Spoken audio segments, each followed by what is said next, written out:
What's up, guys? Welcome to another Hobbits of Cheshire stream. I'm your host, Gethin, joined with co-host Josh, and our special guest this weekend is Dewi Evans. Thank you, Dewi, for joining us. That's quite alright, boys. So it's your Guardians of Wiltshire?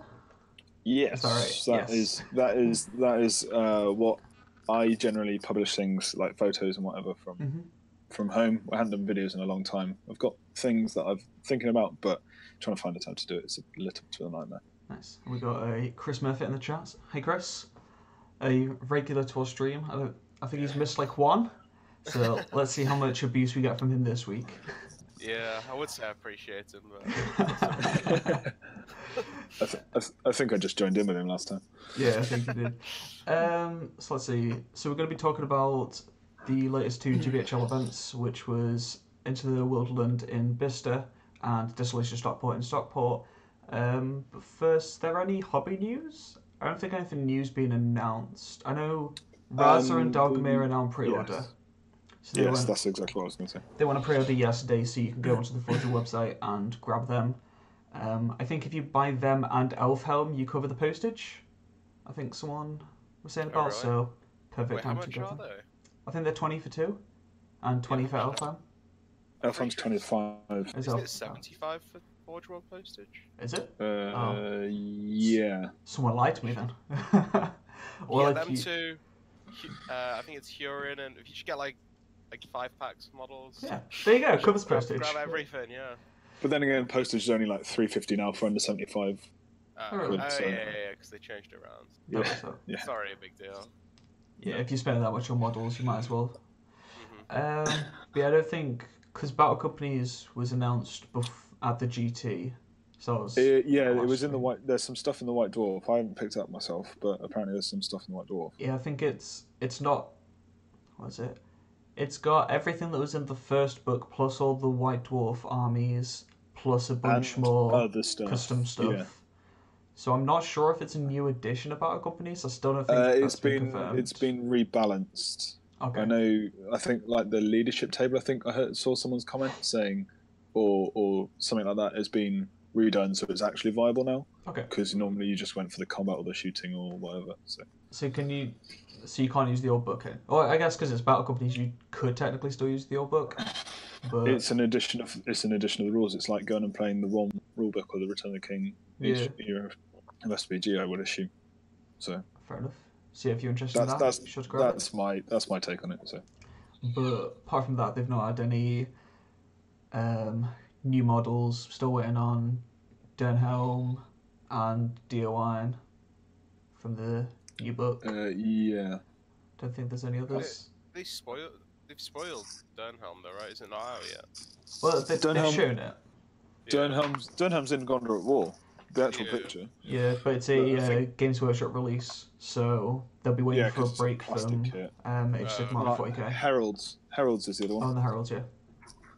And then they haven't nothing about the next expansion or anything, as far as I know. Not that I know of. The Heralds of the Dead's one they could get away with just not giving a model for, I think. Yeah. Of how easy it is to convert up like just a dead captain variant. Like I've seen some really cool conversions. I was going to say I've seen some awesome conversions. Okay. Yeah, there's nothing else from Gondor at War. So I guess we should get on into the first tournament. So first one up was Bicester. Me and Josh can get to that, but Dewey was there. So just throw your list up on the stream for everyone to see. First off, how'd you find the event? Because it's the first one Mark's done for GBHL, I believe. Yeah, so it's the first one Mark's done for GBHL, but he has run, probably 5 Southern League ones. So he knows what he's doing. So it was I want to say 6-game, if I remember correctly. 6-game tournament, 750 points, random scenario, 2-hour game length, I think is what it was. Okay. So kind of standard tournament, really.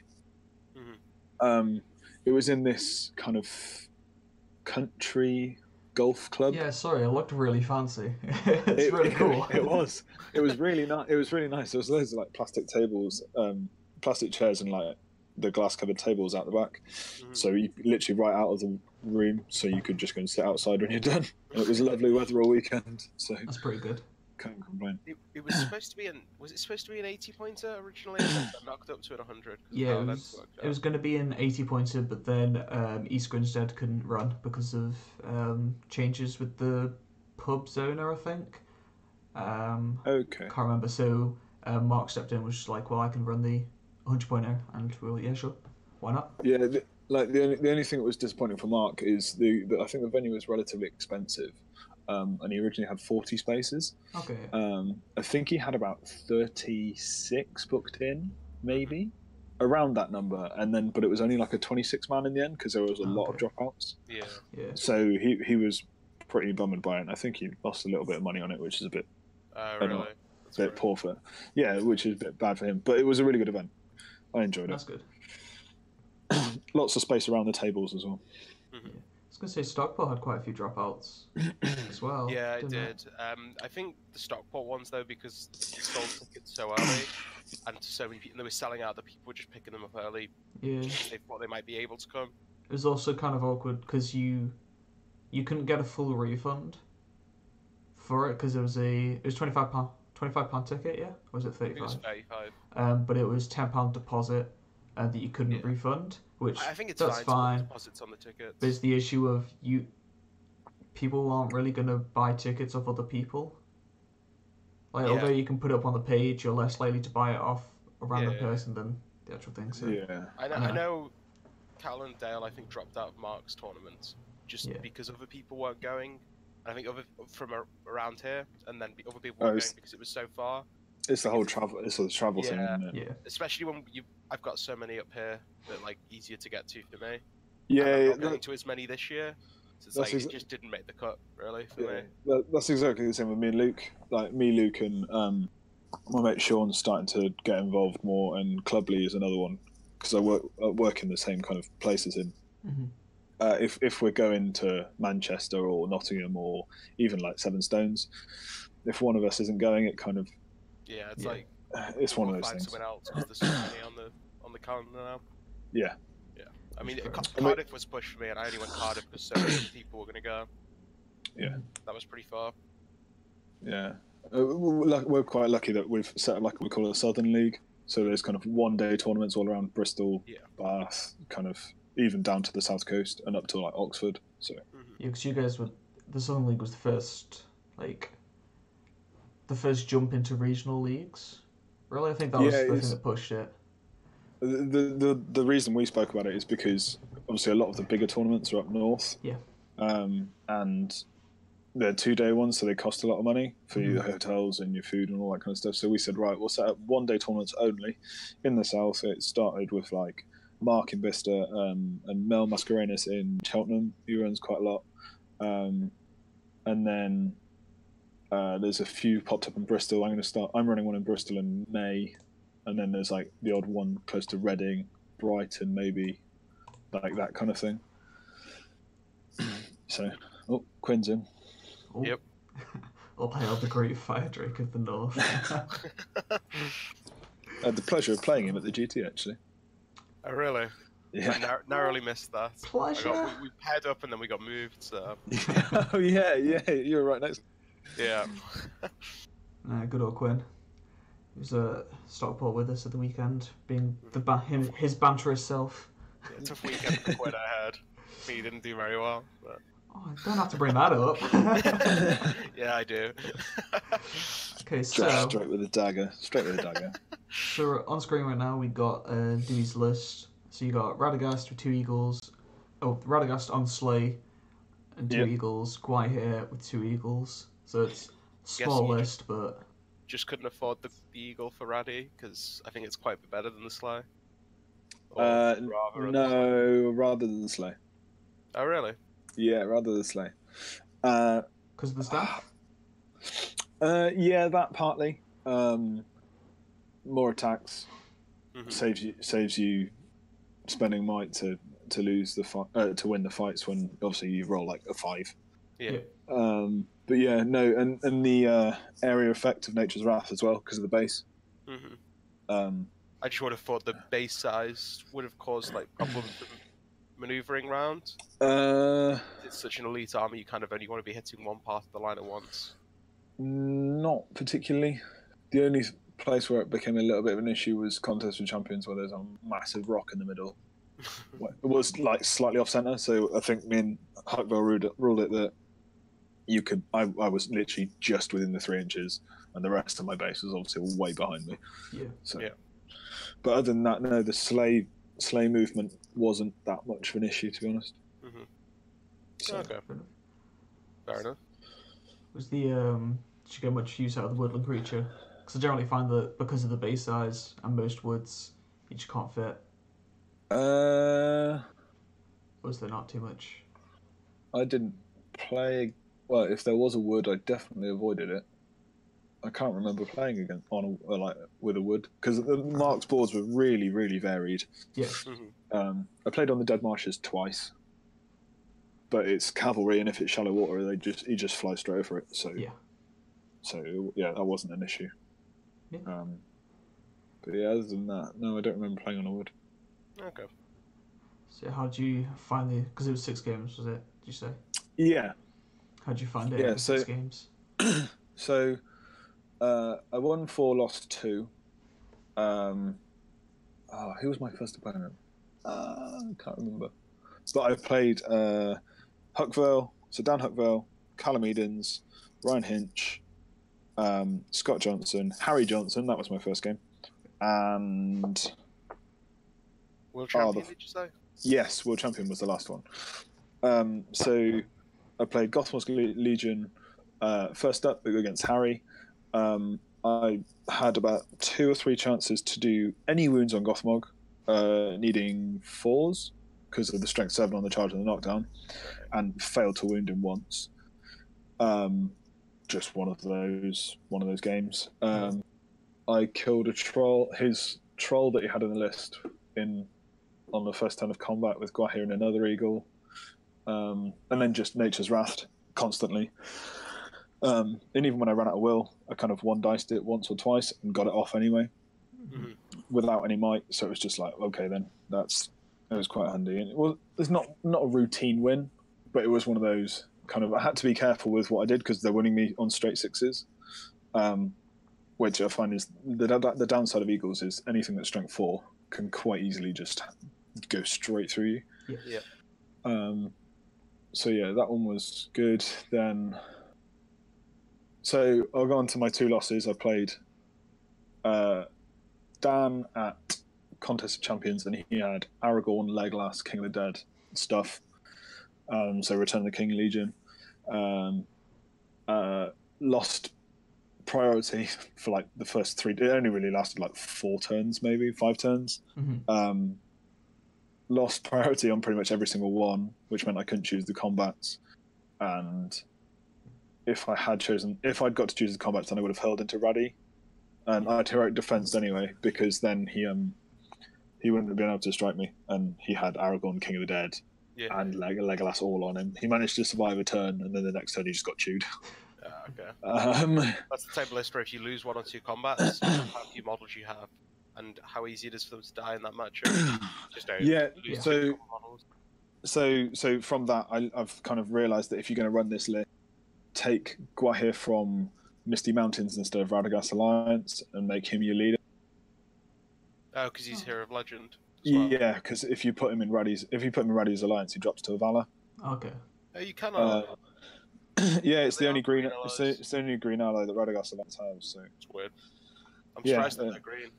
I guess it kind of makes sense, but yeah, it's already overlap. You think it'd be covered by it being Radagast Alliance, but. Yeah, I don't know. That's the one thing I learned from that. And then the other game I lost was against Callum. So he had a list which we'll see a bit later. It's the Thranduil, Thorin, Guys, Lake Town Captain, and Alfred. Yeah. And I rolled for so it was hold ground. I get priority. Don't want it. Roll for Gwahir, get a 1. Okay then. Roll for Radagast, get 3, I think it was, and he put me right in a corner. Yeah. And I blocked the front off with 2 eagles. but then he just surrounded me with literally all 3 warbands. So lesson learned from that is, if you're playing this list and you've often got here first, use might to get him on the board. Doesn't matter where he goes, because then on the next warband you roll, and if you use might to get them all together, so be it. Yeah. Because it struggled. I mean, that's the general advice like I've had for Hold Ground.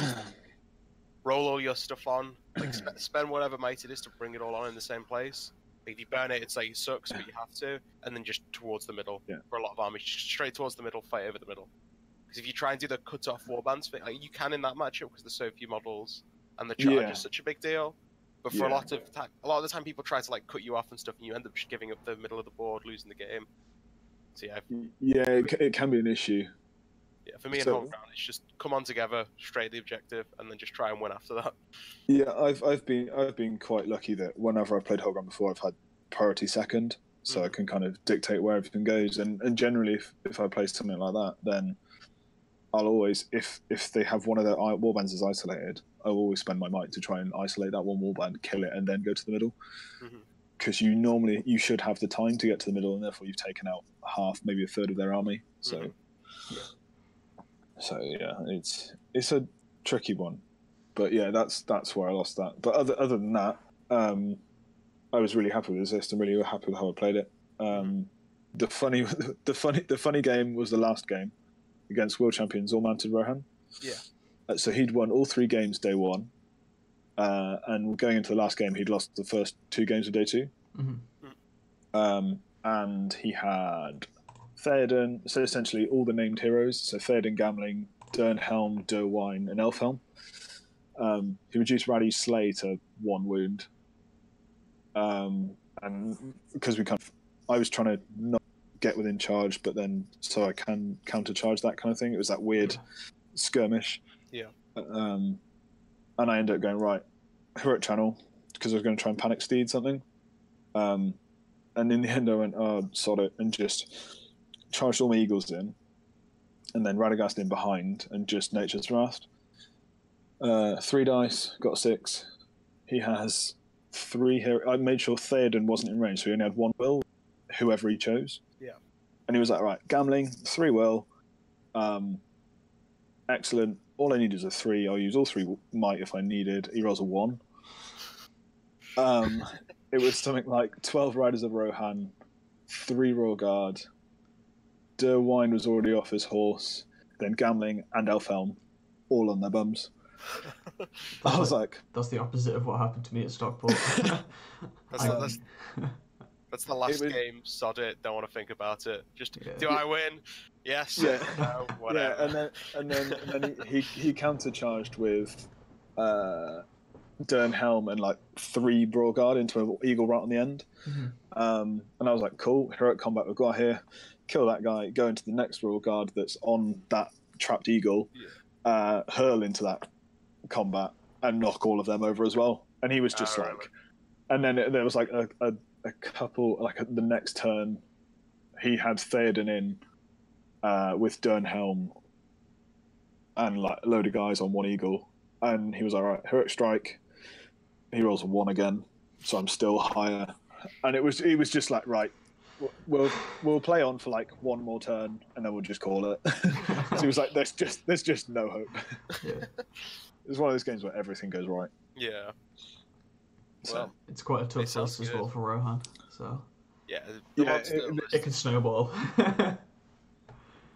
But then again, I've played Eagles against Rohan before, against a guy who was playing like his 3rd game in a Southern tournament, and Falconborn E12 and me because he was getting the 6s and he was winning me on straight 6s because he was charging the whole time.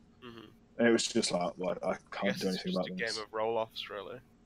You lose 2 in a row. Yeah, it can be. You can salvage it with barges and etc. I barely used Hurl, I think. Oh, really? Yeah, probably count the number of times on one hand I used Hurl in the whole tournament. Probably. I suppose that's better than it was. Well, it was like you just hurl every single turn in every single game.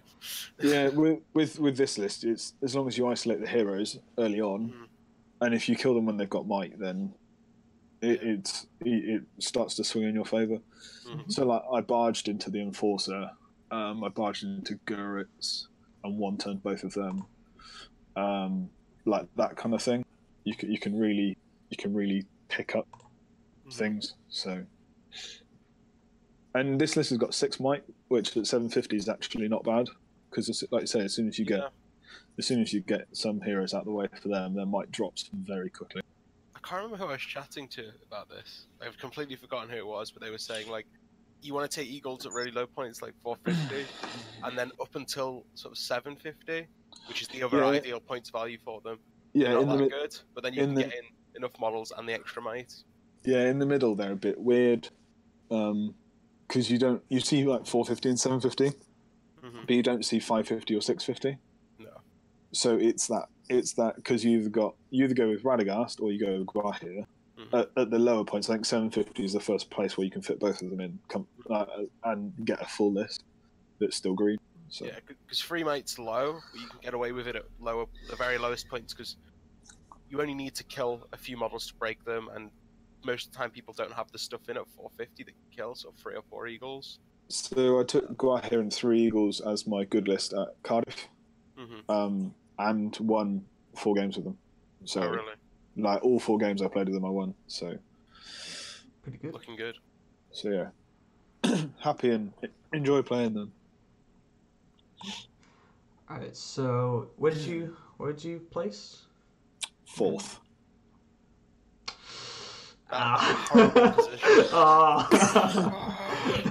So Mark, if you find the Mark's report of the whole event, he tagged obviously he tags 1st, 2nd, 3rd, best painted, most sporting, wooden spoon, tagged all of them in, and the first comment was me, and I was just like 4th place. Yeah, I think I saw that. And I missed out by like 3 VPs because it was VP scored before VP diff, I think. Okay. So yeah, it was like I said, my losses. I got basically nilled both times. Oh, so close, man. Yeah, so annoying. Tom Harrison beating you up. Yeah, so Callum was the only one to win all his games, and then there was 3. And there might be 1 on 5 and 1, and then the next one on 2. Yeah, it looks like it, because there's like 0.56 tournament points, so I'm not quite sure how that works out, but effectively there's Callum on 18, Jasmine on 15, and then like 5-6 people on 12 tournament points. Yeah. So it was quite close, and like I said, I pipped Ed by 1 VP to 4th. Yeah. Which I was quite satisfied with. You pipped him by 1 on scored, 1 fewer VPs conceded. Yeah. So I found a. Yeah. I can link it if you want. I'll tell you what, I'll do this one. Put it in the Discord. Leon DKU in chat says these are the successful eagles as well. He thinks they can work up 500 and 700 as well. Oh, really? I'm pretty sure that's Leon Curry, by the way. Yeah. I'm pretty sure it's just with Radagast. Yeah, that'll be with Radagast rather than anything else. Okay. Interesting. I've seen them show up at tournaments, but I've only played against Dan's Eagles, so I have loads of practice against them. Was Resistance Magic helpful at all? Or did you not play against any wizards? It might have come up once. Just because that seems like one of the big things that they got that really pushes them over a little bit. Like, obviously, there's the knockdown, which is really big for them, but... I think the strength, if you're going to run them, you don't want to lose the strength 7 on the charge. That's the key point that I've found. You definitely don't want to lose it. Yeah. Well, kill anything. It's kind of a lot of it goes from your 3s to your 4s to your 3s for just straight up wounding because of the double strikes. Yeah. So Leon said take Guahir 3 eagles and Biffa. Yeah, that could work. So my other one as well, isn't it? The other one I took was Barlin. For the priority. For the priority, and you just hide him at the back of the board. Yeah. However, I didn't actually have to use him that many times when I took him at 500 because I was winning priority when I wanted and losing it when I wanted. So it's kind of swings and roundabouts. I guess with Biffa, he's trying to take a wound on him, so the axe head gets pulled out, and then you can call the free heroic move. It becomes a pseudo Aragorn.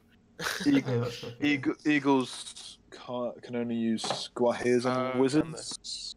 Wait, I thought that was. I think. I'm pretty sure it's like. I'm trying to remember which way around it is. I think that was old rules. I don't think. No, it's still there. Oh, is it? Okay. Oh no, it's if Guahir cores, only eagles may benefit, but they can benefit from other models. Right, yeah. Because I remember having this discussion about Aragorn with I think Dan or someone. Yeah, I was gonna say otherwise Dan's a dirty cheat.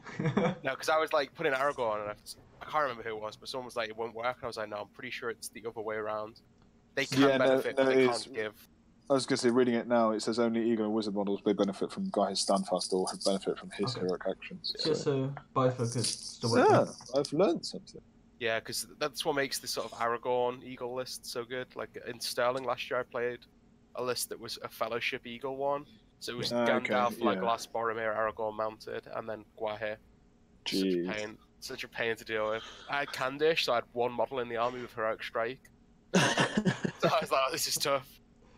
Yeah. So, we don't. So, third place was Tom Harrison, but I don't actually have Tom's list because he hasn't sent it to me, and I haven't got it off Mark either. So, I think you were saying that it was a Gondor list with like Boromir. From what I can remember, it was Boromir on foot with a banner. Madril, definitely. Beregond, I think. Maybe Faramir. Can't really remember. And then just foot guys, I think. And I think normal foot guys. He had a bolt throw in there. No, he had a smattering of Fountain Court and Citadel and a few Rangers, I think. I might be able to find a picture of it. Oh, yeah, she's got the Facebook thing then. Yeah, I know. There's no picture of his actual army. Wait, here's the list. I've got it. Wait. No, that's not the list, but that's broadly. So you had Boromir on foot with flag, Faramir with a bow, Madril, and then a bolt throw with swift reload. And then you had Minister of Warriors with shields, with the shield war ones, no bowmen, Rangers, Citadel Guard, and 4 Fountain Court Guard. Yeah. And he said, this is because Michael Haskell commented asking about his list. He basically said what worked was Boromir's flag. It's really good. Boromir's flag's amazing. I played Entwistle's Fountain Court with it. It's so good. It's so disgusting. But I don't play it because I don't really like. It just doesn't play the style that I want to play. But it's genuinely probably the best model in the Gondor faction. That is like insane. Fight 5 Guard of the Fountain Court with a 6-inch banner reroll. Oh, it's horrible. Especially because they can. Yeah, I know. I think Guard of the Fountain Court like the real crazy thing because you're going to fight 5, which is elf fight value. Fight 7, which is really good. And they have shields and spears, so you can spear support with everyone. You can shield with all of them. It's just crazy. Grim. It's grim. Yeah, I did not enjoy playing that. I'll Stockport with my Rohan. Yeah, fight 5. Really good. I played it with my hood. I guess it's not as bad with you, Mahud, because you're already a lower fight. Half trolls get hit by it in the heroes. Half trolls and heroes, yeah. Yeah, and we're still. You had Ingold as well. And two bolt throws, and it was horrible. Yeah, I prefer playing Gandalf. I find him more fun. Yeah. But Boromir is almost definitely the better choice. Yeah. Ingold did die to a Mahud King to the face, so can't complain. The fight for life, Gondor hero, fight for life, die to anything. So. Oh yeah, because you can't get it because he's in pure Guard of the Fountain Court. He doesn't have his shield wall defense 8, so he stays at defense 7. So, yeah, I was winning him in 3s, and I was on a camel. 4s, surely. Wait, yeah. Strength 5 with a lance. Yeah, so 5s to 4s. Oh yeah, 5s to 4s. Yeah. I was gonna say what? Heroic strength. You could heroic strength. They do have it. Yeah, just. No, I used my might earlier. I used my might earlier for something else. Dude, if anyone's ever using their might to heroic strength, apart from like some incredible fringe situation. Of course you have. Grimbalded to chariot. Oh yeah. That's what I mean when I say a fringe situation. 4 wounds.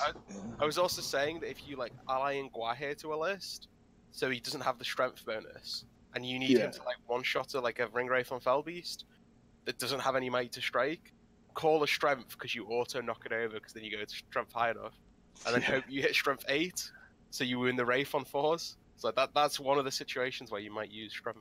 Would you not just tail though? No, because you don't have the bonus, you're not higher than the Nazgul. Like if you're allying Guahir on a yellow alliance. Yeah. Because he's only strength 6. But by heroic strength thing above. Would you not just tail? Yeah, you could then hurl it. Yeah, but if you're already higher on the charge, you'll knock it down automatically, right? You knock it prone. So you don't need to hurl it, and okay, then you hope you go. So it's like a situation where you want to guarantee kill the Fell Beast and try to kill the Witch King in a turn. You strength. Yeah. But, and you think it's a pretty good chance of getting to strength 8 because it's what 2/3 chance. Yeah. And even strength 7, you'll still knock beast prone. Yeah. Yeah, You exactly. can't take. Can you take the strength 7 Fell Beast anymore? I think it's only the armored ones you can take now. Good question. I think Horn still exists. I think they took that out. To the books. To the books. To be fair, with the you might as well. It doesn't matter if you're strength 7 because you just rend. So then it's half dice, whereas if you knock it off the Fell Beast, it gets knocked prone, which doubles your dice. Yeah, you've only got armored at the moment. Okay. From the two that I've flicked to. Maybe the Witch King might have a horn. No. No. Okay. No horn for the Witch So King. yeah, just armored and normal, I guess. Not that anyone ever took it. So. No one runs the armored one either. To be fair. I think one of the reasons they've taken out is the Return of the King. The Eagles do. You cut out there. What'd you say? I'm guessing you said they have the model. No, the Eagles in Return of the King, when they charge the Fell Beast, knock them off, don't they? Yeah, so it's to stop that not happening. Mm-hmm. Oh, gotcha. So. Okay. So. Yeah. Once again, we don't have the list, but we've spoken a bit about it. Just the general. Boromir is really strong. Femi Gondor with Boromir. Swift Reload's interesting because I don't think it's worth it. Yeah, I just did a load of maths on it in the old rules. And it was just like it doesn't work out. I mean, if you got one, and you really want it to like hit reliably, then which is what he's done. But if you're ever running any more than one, don't take Swift Reload on it because at that point you should just take more bolt throws because they work out more. They work out. I was going to say, I've heard it's better to take 2 rather than 1 wizard. Yeah, but then that's 30 points more. So if you only have sort of like 70 or 80 to commit. Yeah, I'll say. Yeah, but generally, it's not that point. It's not like a point sufficient upgrade. No. So. Okay. So second place was Jasmine Tetley. She had a Minas Tirith and Army of the Dead alliance. It's this one again. Yeah, so it's not the Legion. But she also had an evil list. Did she? We don't have that, so. Yeah, she didn't send me an evil. I think it was Gothmog, Kardouche, a Dragon Knight, and something else. And a Tesco Wraith, maybe? Yeah, Dragon Knight's weird. I don't think they're very good. I think it's for that one-shot assassination kind of style. Oh. I think it's 0. So I didn't scroll down. Hey, whatever. Have you got the list? Yeah. So, we'll talk about this one, while you copy it up. I mean, this list is just filth. Like, not filth, but such a pain to kill. I was going to say, it's just a solid list. There's nothing tricky or sneaky or anything like that about it. It's just straight up, I'm going to hit you in the face and go with it. It undoes 2 of the weaknesses of Army of the Dead, which is fight value. Well, it undoes the weaknesses of one another. The weakness of Army of the Dead is fight value. Yeah. You get fight 4 off the spears. And then the weakness of God of the Phantom God is the low strength. And then you're getting Blades of the Dead in. Yeah. So, and you're getting them both, because they're both such high defense, you aren't sort of undoing the strength of them to get the sort of shoring up the weakness. Yeah, 33 models is still a fair amount. Yeah. I mean, you kind of need King Alisar to carry it a little bit, but it's so tough that, like, even if he's not killing stuff quickly, as long as he sort of lives. Yeah, I was going to say, I've been thinking a lot about kind of, not this, but kind of the Return of the King Legion. And the thing is, if you stop Aragorn, the list doesn't do half as much as it should. No. Yeah. So. It's kind of a pain to shut down Aragorn, though. Like, if you have wizards, you can, like, immobilize him, but it's so hard. It can often be so hard to, like, get him out of the block to kill. Which is what you need to be doing. Yeah, I was going to say, my kind of main go-to is Angmar, so anything big hero, no, you're not doing anything. Big hero without fortify is, like, nice. But to keep him alive, you keep him and the King of the Dead alive, Angmar is struggling to charge, because they're coach 1. Yeah, but if Aragorn's not using his might for anything, then true. You just pick and choose where you want to go. It depends on the scenario. I've always been afraid of taking Angmar into Army of the Dead just because if you can't get a couple kills on the heroes in the early game, it becomes real awkward. Especially if they've got Legolas that can threaten like your Witch King. Yeah, that's true. So Jasmine said for her good list, she got 2 games, 2 wins with max VPs, and then her evil was 4 games, 3 wins. What was her evil? So I'll just throw it up. Have you got it flash up on the screen? Yeah, it's up on the stream. So Gothmog with 2 wargs, 8 Morannons, half shield, half spear, Black Numenorian banner. It's then Kardush with some basic orc warriors, Morannons, a +2 might ring wraith with 10 Morannons, Zagdush, which is the multi-attack guy. Yeah. Yeah. He can go to strength 5. Yeah, 8 Morannons, and then a single Dragon Knight on armed horse. So. Yeah, so it's for that hard hitting. The killing power, yeah. I don't really rate the Dragon Knight for his points. Like personally, it's 80. It's a lot of points to be spent. Like you can get in a Candish Chariot. I guess it's maybe not Green Alliance, but yeah, I don't think it's green. I guess that's the main thing though, because it gives her a mounted, like hard hitting character, relatively hard hitting. I don't know. It's just you could drop it and swap out the Ring Wraith and maybe a couple models and get a kitted Witch King instead. Maybe the Tesco Wraith. But it means that Zagdush and the Dragon Knight are going to be able to just mince through troops. Yeah, I think that's the big advantage on numbers even more. The thing is, he's only fight 5, so if you hit elves, he's probably bouncing. My big thing is he's 0 will, 0 face. If you hit a caster, he's probably just going to die. Just going to get. You're not targeting Gothmog or Kardush. You need to spend a turn on it. It's like 1 turn. Okay, well he's dead. Did you just compel him or immobilize him, or just blast him? And then my big thing is 0 fate defense 6. I want to say 6. It's 5. It's really scary, but I imagine it's probably 6. No, it will be 6. I would have thought 6 or 7. I don't know. If he works, then he's really good because he's got blood and glory. But I think for me, he's just too vulnerable. Like you get an unlucky dice roll in a combat, and it's like, oh, he's dead. Yeah, really defense 6. Defense 6. Yeah, and he's not cheap. I'm just not a huge fan of Dragon Knights. I don't think they're that good. I was going to say, I think I've played Easterlings once in the old edition, just in a casual game at home, and they were all right, but they lost out to fiefdoms from the old rules, and I was a bit like, okay. Yeah. I think Amder is really good. But I can see how it works. I can see why she's taking it. Yeah, I mean he's got strike, which is nice. Yeah, World Champion in the GT had an Easterling force, and instead of wearing a Dragon Knight, he took a Candish Chariot, but that's because they're green.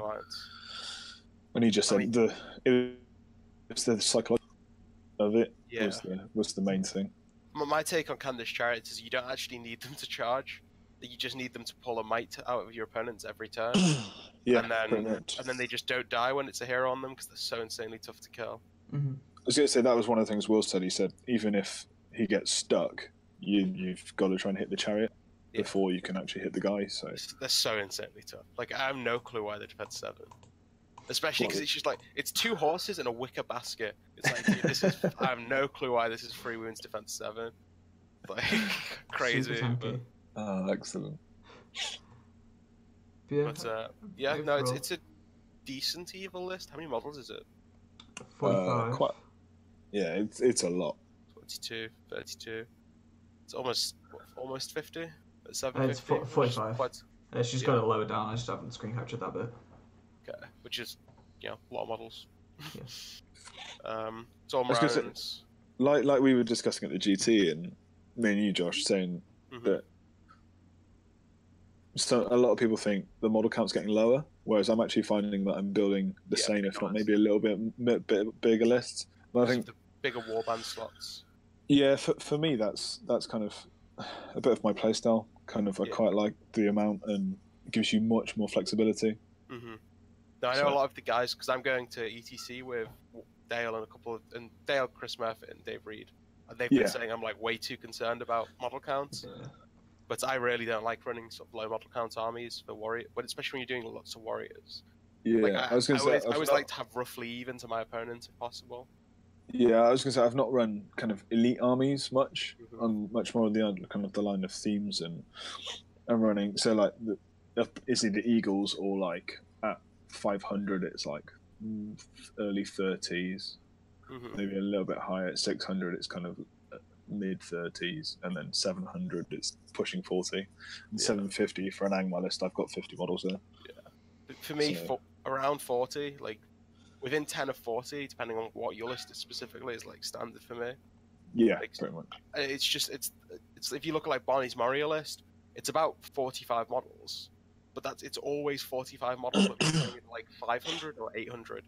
Yeah, just adds the more elite stuff as you go up, whereas it seems to just need that many models to play. Yeah. And the more that I'm playing the game, the more that I'm finding that's the best way to do this sort of core model count. Because if you don't have it, there's some scenarios that you just straight up lose. Like I beat Ryan Hinch twice on hold ground just because I had more models than him. It's like you're trading evenly or slightly better with me, but. I was gonna say when I'm playing games, I always look at like the points killed, and rather than the models killed, you kind of look at the points values, and you can see which way it's starting to swing. Then I'm here with 16 models. Yeah, Rohan's different there. Oh yeah, Rohan's effectively all hero with like accompanying cheerleading section. Yeah. Pretty much how I played it. Yeah. Right. And then the winning list, I guess? Yes, we got first place list. This was Calamedan's. Not sure how well this is going to appear on stream. Because we can hope. Quite a bit of stuff. Let's just see. It's all that's fine. That's alright. It's just missing the points and the stuff at the bottom. Yeah, that's fine. So he has Frandos Halls, Erebor Reclaimed, and Lake Town. So Frandwell all kitted out, elk, swords, heavy armor, circlet. He's got 4 Mirkwood with bows, 4 with glaive, 3 with shield, 1 knight with a shield. Thorin mounted with Orcrest with 11 warriors, spear shield, and then a guy with a banner. And then for Lake Town, he's got a militia captain, 4 spears, 4 bows, 3 shields, and then Alfred. So Alfred can only give might to the Lake Town captain, but I assume that's just for his heroic moves and things like that. The super might carry. Yeah. Heroic moves and marches, which is like. Oh yeah, the march massive. is pretty big actually. I don't know. I've been finding march less important the more I play. Like you want to seize the prize. The fact that you can get 5 might on it to allow him to march. It's quite good. Yeah, I've not used very much. Talking to Callum and saying why didn't he put out for the Lake Town captain one, because he's an independent in Survivors. I guess because it's an extra op. Yeah.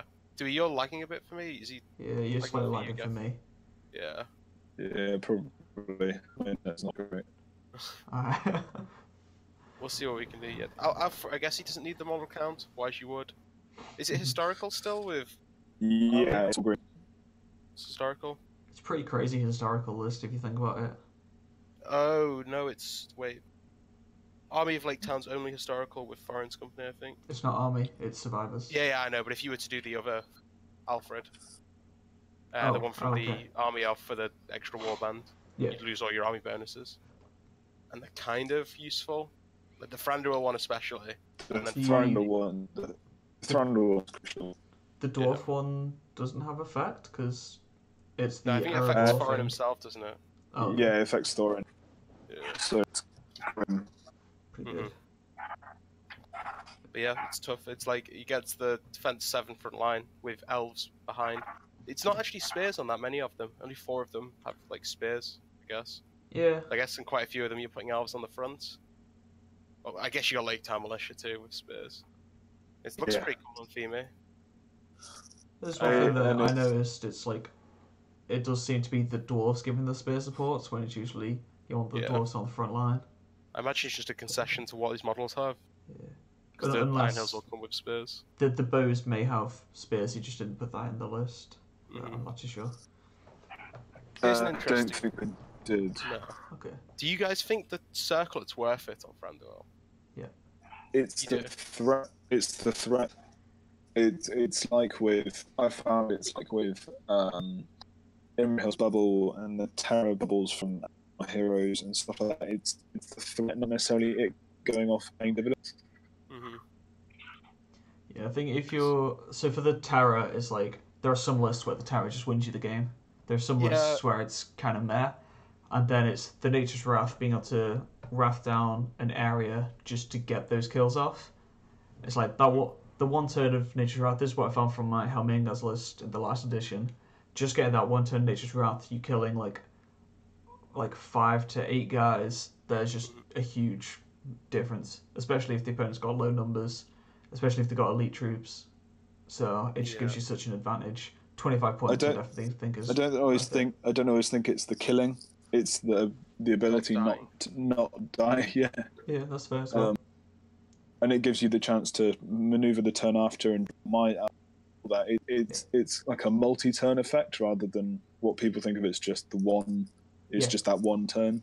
Mm-hmm. And the fact that it's instant as well. The fact that it's just instantly a 6 is insanely huge. Like, you don't realize how powerful that is until you use it yourself, and it's you know it can happen.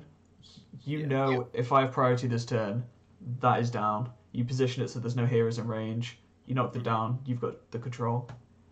The only thing for me is that it's no synergy, like with anything else, because Aura of Dismay, generally, you don't have any Harbinger effects. And generally, people have got like built-in anti-courage stuff now. Yeah, well. I think that's more where people are going. Yeah, definitely. Yeah. So like playing Scott Johnson, he had Azog, Bolg, Fimble, and Hunter Orcs, and he was failing so many courage tests by one. Like a Warhorn would have been amazing.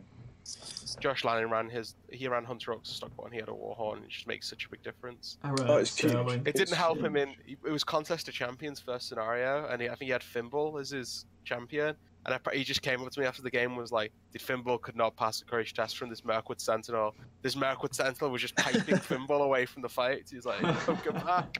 And you just kill models. Yeah. But the Warhorn's such a big deal. And then the thing with Nature's Wrath on the circlet is like, in the old rules, you comboed it with a wizard, so you were threatening Will on like a lot of levels. Whereas in this one, because it's the only thing that's really threatening Will stores, you have to get it in a position where none of the heroes are in range. So it's a little bit harder to get like a great one. Whereas like in the old rules, when he was in your like Wood Elf Hobbit alliance, you could just like brute force it. I still think it was cast on 6. Even in the old rules, I hardly ever cast it in range of a hero. Oh really? Yeah, I'd just go for the. I guess partly might be because I had Gandalf, so people were scared to put the heroes on the front line. Yeah, you are. But I just knocked down the front rank. Yeah, you're not as aggressively threatening with Gandalf, whereas I played a lot of Saruman. Yeah. So I just always just played into models Will stores and was like, well, I'm going to cast every single spell, and you're probably going to fail to resist one eventually. But I think against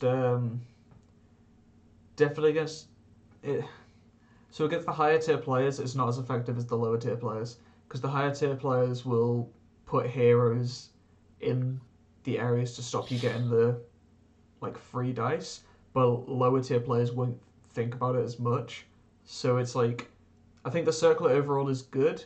Against better players, it's less good. Against worse players, it's really strong. So it helps you win those easy matchups. So I kind of agree, but I know I'm a bit the same, and I know a few other higher tier players are as well. Is you get concerned about your own heroes who have, say, your hills or even like your 3 wills, like your Imra hills. You don't want to just chuck them on the front line because one bad turn and that's a massive point sink and a massive linchpin of a fiefdom's army, for example. Yeah, just gone, and he just becomes so much less effective, or even dies. So it's kind of it's how far you want to push the boundaries. Yeah, but it's like you can put like a 3-might captain in your second rank or on the front line. Oh yeah, just to stop it. Or what was it? The for like an Arnor army, you're just dropping a few hobbits. You just got magic just splashed around. Yeah, exactly. Things like that. Well, I think Arnor's not played as often, but that seems to be the Harad strategy you watch of Karna. That's it, yeah, as well. It's like I'll take 1 or 2 in every warband and just get a free dice. Maybe I resist an Nature's Wrath. Yeah. But yeah, it's good. Like the Mike Caddy Lake Town warband's something that we've only seen very occasionally, but I still think it's really good. And the 5-might like 60-point captain is pretty strong. Yeah. The other thing is you've got 2 heroes who could quite easily heroic combat and absolutely nail like 8 guys in a turn. Yes. And that's like a quarter of your army, and it's like, okay, here we go. That foreign profile for his points is like insane. Oh, it's insane. I've played it a few times now, and it's just annoying. I don't think I've beaten it yet. I think the only thing that bothers me about it is that, like from like a cool thing, is that I watched the scene where he charges out again, and he has a shield, but he doesn't have one in this. But then if he had a shield, he'd go to defense 9, which is like, no, please. Just model him with a shield. Model. Just give him one on the model. There you go. Just put one on the model, even though he can't shield. Oh yeah, he does have a shield, doesn't he? Yeah, he charges out. Sword in the air, shield on his left hand. I think. Let's go. Yeah, Dubekar, but he doesn't have one. To be fair, if this dude goes to defense 9, it's like game over. Yeah, it's like you got to think of the other defense 9 models in the game. They're what? Durin, Vror, and the Balrog, and Smaug. No, Sauron. I think Sauron's 10 actually. Oh yeah, so defense 10. Higher again. Yeah, but plays now. But he's just so cheap. Like he's 115, and it's 10 for the goat. I thought goats were 15 for heroes, but no, they're 10 apparently. No, they're 10s. Yeah. The issue is they only move 8, wouldn't it? Yeah. So my theory is that they're defense 5. Sure, so they're like vaguely armored horse. They only move 8, but they get the knockdown, and I figured that was like a trade-off. So I figured they'd use the 15 points. Because that knockdown rule's really good actually. Because I played Ryan at Stockport, and I was like, he told me that it knocks down every model you charge into on a 5+ for each of them. Yeah. Whereas I thought it was just you picked one of the models you charged into. No, it's 5+ for all of them. Yeah, it's everyone you hit. I was like, that's really good. Yeah. So. Especially on like hero models, like to charge into like Boromir on foot and be like, you're not hitting me this turn.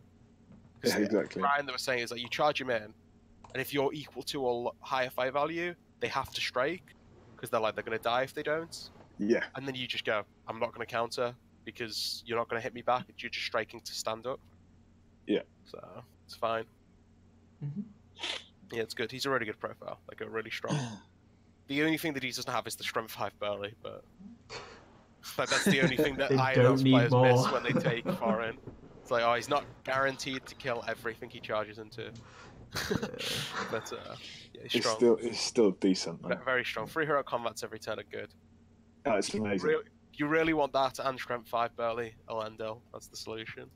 Yeah. You're just paying like 75 more points. Yeah. But he gets fortify too, so none of that pesky nature threat. And fight 7. Yeah, oh, he's ridiculous. I'm quite happy I've not played him. I played him twice at Stockport, but pocketed wins against both of them. You just slam as many models as you can into him and hope he doesn't roll the 6. Yeah. It's one of those, you take him off his horse and his effectiveness is halved. The thing is, though, that you don't even have to take him off the horse for me, because he's got so few, because he's only got 3 might, and he wants to be using it to win the fights. Yeah, I suppose. And the army that he's in doesn't tend to be bringing a lot of like side might, because the models are so expensive. Is that you can just heroic move on him every turn, and he's probably not going to counter. So you can just trap him. He doesn't get the charge bonus, so he's just rolling 3 dice looking for the 6. And eventually, he's not going to roll it. If you strike against him, he's not calling a heroic combat. If you slam more than 3 dudes into him, he's probably not calling a heroic combat anyway, because he can't go anywhere. I don't know, just mobbing Elendil seems to be the way to go. Because if you leave him to fight 1 or 2 dudes, he's inevitably going to kill more than if you just slam 4 into him.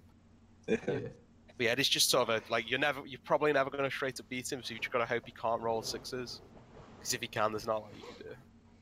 No, not at all.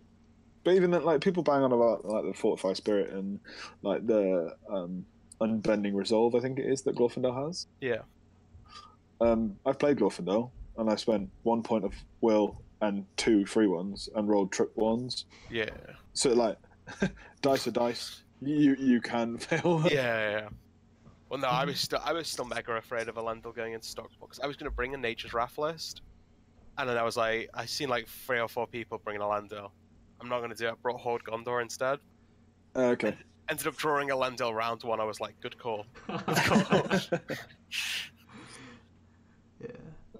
Yeah, so that was Bicester. From what I've seen, a lot, like everyone who went loved it. As I said before, it was an awesome venue. Yeah, so hopefully Mark runs another one next year. That'd be awesome. Fingers crossed. Yeah. That's the intent to, because he's got all the terrain for it now as well. So. Oh, I didn't catch that. What's that? He's got all the terrain for it. Okay. he spent a fair amount of money in building stuff himself as well. So he's got all of the terrain. Yeah, that'd be cool. Yeah. So, 2 weeks after Bicester was Desolation of Stockport. So me and Josh attended this. Was it 94 players in the end? There were more on day one than there were on day two. There was quite a few dropouts on day two. How many? I think it was like 6 to 10. That many? I knew there were like 4 or so, but I don't know. I didn't know there was 6 to 10. I think there was quite a few. Because I know going into it, Mark Furness couldn't make day 2. So straight up, Mark Furness wasn't going to be there. Then Dale dropped out, Callum Clapperton dropped out. Yeah. And then there were a few other people that I didn't see on the second day. Dude, it's winning like 3 of your games day 1 and then going, I don't really feel like playing day 2. Yeah. It's like, going strong. Yeah. So, we'll go through our list first and then have a look at the top 3. So Josh, I'm going to throw yours onto stream first. If you want. So you had some very strong tactical decisions in this list. Can you explain to us, Josh, why you had Faramir on foot? My Faramir's broken on mounted, so he's broken and he's not painted. So I was like, well, can't be bothered painting him, fixing him. Fair enough. It was also kind of because I wanted to try out Faramir on foot, because like Faramir is a good leader, like a really good leader.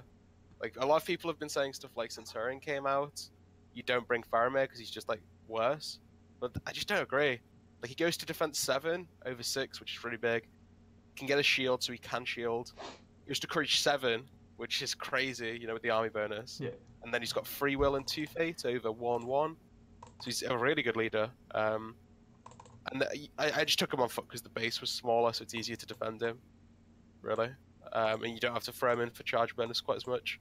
You also just don't take Denethor, surely? Yeah. You would never take Denethor. It's just mental. But what's it called? No, he's good. Like I know Barney said he was really good after playing him, like a really strong leader. I still think he's probably just better on the mount. Because like worst case, you drop a dude, kit him out, and then if it's like tough to defend him, you just dismount him. Again, we'll sort the 15 points on the horse and the lance. Yeah, but yeah, he was decent. It was tough to win with him in contest. To be honest, a very narrow win against Elendil in contest because Dave Coles couldn't roll dice. Oh, did you play Dave, did you? Yeah, game 1, that was the Elendil draw. I was like, oh cool, I've got an Elendil, I brought Horde Gondor, and instead of Nature's Wrath, feels good. What scenario is it? Contest of Champions. Oh, that was... oh no. That was an interesting round 1. The fact that the first scenario was Contest of Champions, there's so many people's faces just dropped. Yeah, they were like, why? Like what, there was a guy with Sauron the Witch King, that was so funny. Ed with the Rivendell Knights, there was someone with the Balrog, and there were people with like Azog and Bolg, and it's just like, oh. Wasn't it Alistair King drew Sauron and the Witch King on Felbeast in Contest of Champions round 1, and he was like, well, what's this one? Can't win this game. And then I think Will drew it in Lords of Battle and won, or something like that. It's like, if you table, because there's only 2 models, it can't be broken. Yeah. So if you table it, you just win. Yeah. That's literally the game plan. But no, this list, I would kind of just draw models that I had. It's Gondor. It's not the optimal Gondor list, but the difference between like a warrior with a shield and a guard of the Fountain Court isn't so big that it's like the army list sucks off the change. But yeah, this would be better if it was just all guard of the Fountain Court, pretty much. The Ingol's Warband's okay, but it's kind of hard to maintain Shield Wall in some scenarios, just because not everything in your army has it. You know, it's a very specific area of your army that has Shield Wall. Yeah. Whereas when you play like Iron Hills, the entire army has it pretty much. Why did you take warriors with bow? I only had 4 Rangers with spear. And I had 8 painted Gondor warriors with bow, so they came along. Well, that's fair enough. They weren't that bad, honestly. They were like fine. Yeah. I was just wondering if it was you wanted bows, but you wanted to keep the shield wall as well, or something. No, they don't have shields or spears or anything. But they still have the shield wall, though, right? No, you need a shield to confer the bonus. I'm pretty sure. Oh, okay. Yeah, that would make sense, I guess. You need a shield. Yeah. Okay. But they do have it because I know Dave Coles was saying that he does shield, spears, and bows on them. So that's his he did that in the old edition as well. He takes, I think it's a back rank with bows, spears, and shields, and then a front rank with bows and shields. and it's like it's going to defense. It's because then when he goes to objectives and stuff with his bowman, if he needs to, he can shield. Yeah. That was his mindset in the old edition, and in this edition, it's just got better because they've got a shield wall anyway. Yeah. I wouldn't have done it in the old rules, but in this one, it's like actually doable. I think for me, it's just at that point, I'd probably just take different archers. Yeah. Like when you're investing that many points, either take Citadel Guard or Longbow because they're actually pretty good. Yeah, they're quite handy. Or just cut at the Fountain Court and sod the bows off. Could definitely see why it would be useful though. Yeah, it's decent. Gondor warriors with bow, they're not good, but they're alright. Yeah. they're just dudes with bows. It's like, and they're defense 5, so you outnumber a lot of armies with this, so you can just trap with them. Yeah. How many models is it? Because I've got rid of the stream because it was lagging 42. a bit. 42. 42. Okay. Yeah, with 600, I think it was. So yes. It's pretty good for Gondor Horde. That's excellent. Yeah, it's a lot. Yeah, it's free capped warbands. If I was to do for 60 points, for 600 points, that's amazing. Yeah. If I was to do the competitive version, the first thing you do is drop a warrior with a shield and swap the 4 Citadel Guard for Guard of the Fountain Court. But again, I wanted capped warbands, so I was like, well, I can get this many Guard of the Fountain Court in. Mm-hmm. And you pretty much just swap out all your bog standard warriors for Guard of the Fountain Court, and then take like a mix of probably Citadel Guard and Rangers. So your model count dropped to probably like 38-ish, 37. It's just a lot tougher. Everything's got fight for. Yeah. Ingold's good. Like he's decent defense. He goes up a defense on Kyrian, which is like fine. And then the rule for 10 points is probably worth it, even if you're not getting shield wall. Yeah. And Madril's still really, really good. I rolled 3 5s in Maelstrom, and then they all went to 6s. And I think I got I think it was relevant in Recon for one of the warbands. Yeah, so he's still good. I think him and Gurrits are pretty much a given in any Gondor or Mordor list. Yeah, unless you really want to be doing something interesting with your heroes, they just come in as standard. Yeah. If you want to do a Gandalf Aragorn combo, you skip Madril, but for the most part. I was going to say Madril's normally first name on the team sheet, isn't he? Yeah, pretty much. The MVP. But no, it's decent. Yeah, exactly. I played so the highlight game for me was playing against Matt Davis's Moran and Orc Gothmog's Legion. End of day 1, I was like, okay, this is going to be tough because he gets the +1 to wound me.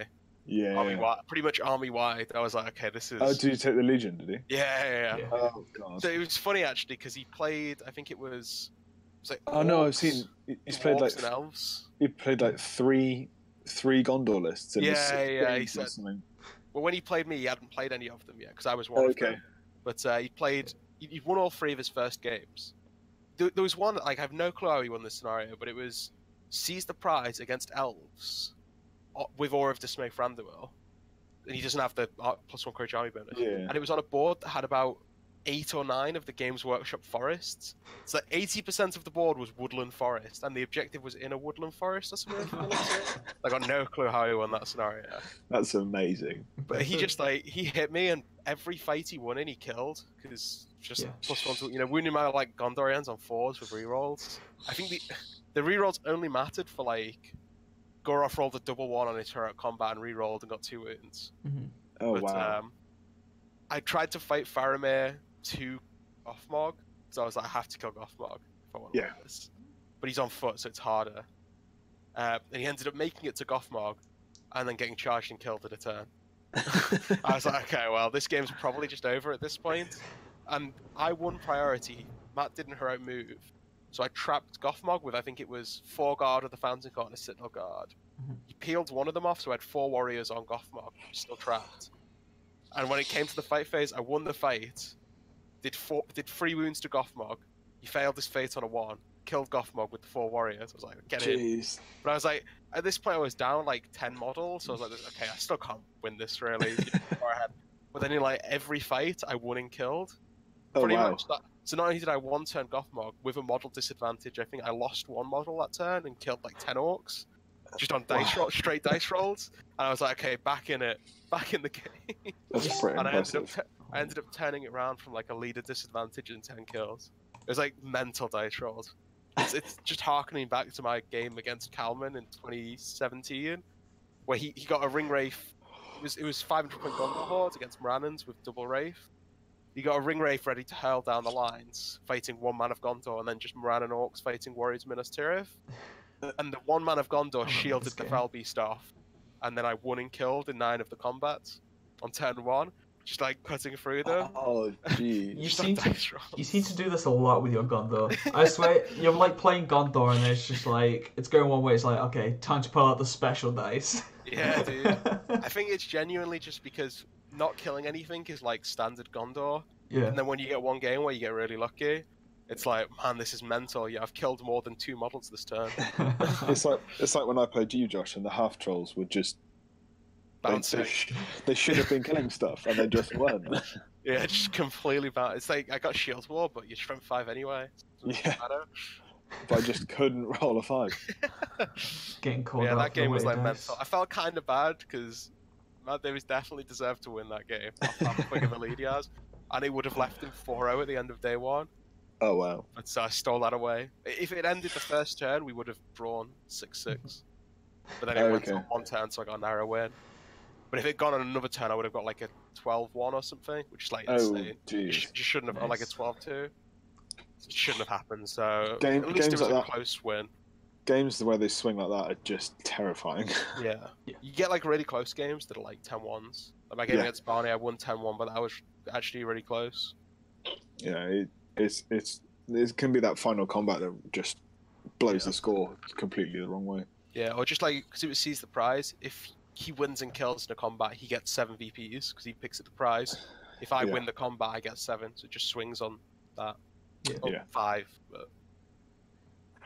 Yeah, no, it was good. The list's okay. It couldn't kill any. So it won 5, and it lost 2 of them, both to Kalman, who had the Ballista, Dane, Chariot, and Iron Hills. It just can't kill them. Like, it just defense 8. It just doesn't kill defense 8. So he just blisters you until you get into combat, and then Chariots and Danes you. And... The Ballista didn't really do anything, to be honest. I think the first game I drew him in was Lords of Battle, and I was like, okay, not winning this. Yeah, I've got 40 odd models. He's got 20 Iron Hills with a Chariot and Dane. And then in the last one, it was Fog of War, and the Ballista didn't really do anything again. But the Chariot, like, 1 turn broke my army effectively. Yeah. And then it took me... I trapped it, but you obviously can't be trapped. But I was like, I should probably kill it, I think. So I heroic combated. I think I killed 2 dwarves off the top and nothing else. And then I had to charge it, I ended up spending 6 might to kill the Chariot. Just because I was like, I need it dead. Yeah. And then I didn't have anything to fight Dane at that point. And then he charged in and 1-turned Ingold and Faramir in the same combat. Just like straight dead. I was like, cool. Pretty impressive. Just Dane things, I guess. Yeah.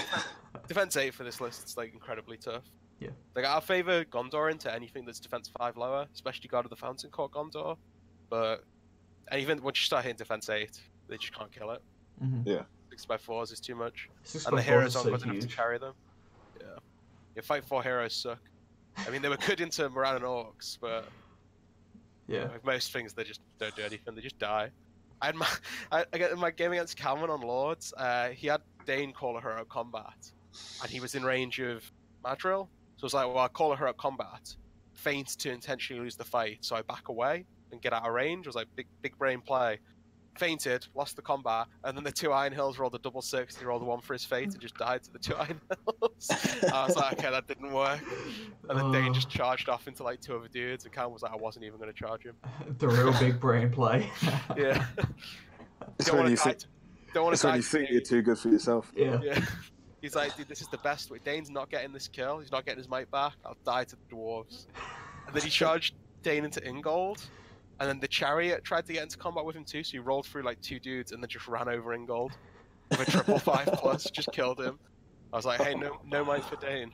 Can't kill Ingold. And no, those games were like horrible. He just completely destroyed me in both of them. Yeah. But yeah, it's good decent. times. All right. Where'd you place overall? I think like 18th. 18th. Was it? I think. Yeah, it was 5-2. A lot of people were 5-2, but my VPs were like shockingly bad. So I think I was like bottom of it. Yeah, so we were talking all throughout the first day, and it's just like you were on 4 wins, but you had real low VPs, so you were like semi-submarining, because you were either playing someone else on lower or someone who's lost. Yeah. So I was bottom of the 4 wins. You were dodging Ed, James Long, Will, just dodging all these. I was just like, if I drop a game here, I'm out. Like I have to win all my games to podium. Yeah. And then I drew Kalman. I was like, I think this is okay because I've never lost to Kalman before. And then Lords of Baton, I was like, wow. The only 2 games I've ever lost to Kalman, both of them in a tournament set. In the same tournament. Same tournament. I was like, why? Good time. Bragging rights right there. Okay, so anything else you want to talk about your list, or? No, I don't think so. Okay. Gonzo, the +1 courage is good. Yeah. Good. It's solid. It's solid. Very, definitely underrated when it was announced. Yeah, everyone was like super unimpressed. I had my game against Matt Davis. Goroff ran off on the first turn because he was 1 courage short, and then Ingold stayed because of the +1 courage bonus. I was like, yes, army bonus. I think it's because there's so much Harbinger about. Yeah. It just completely negates it. Mm-hmm. Even though you play All God at the Fountain Court in the competitive builds, it's still useful for the heroes. Yeah. Having heroes that are less likely to run is a really big deal. Courage 7 Faramir is really good. It never runs away. How's he Courage 7? Wait, what? He's Courage 6 base. Courage 6 base, and he goes... Why is he Courage 6 base? What? Faramir, man. Did you see him charging towards Gilead? Oh, that was a suicide mission. Yeah, dude, that's literally the ballsiest play there is. It's the fact he also has 3 will as well, which is ridiculous. Yeah. Fair enough. He used to have 2. I think. Yeah, he's got. Yeah, it used to be 3-2-2. Yeah, free will's really good on a leader. And he's got all the good heroics. He's got strike and defense, which are the 2 big ones you want for a leader.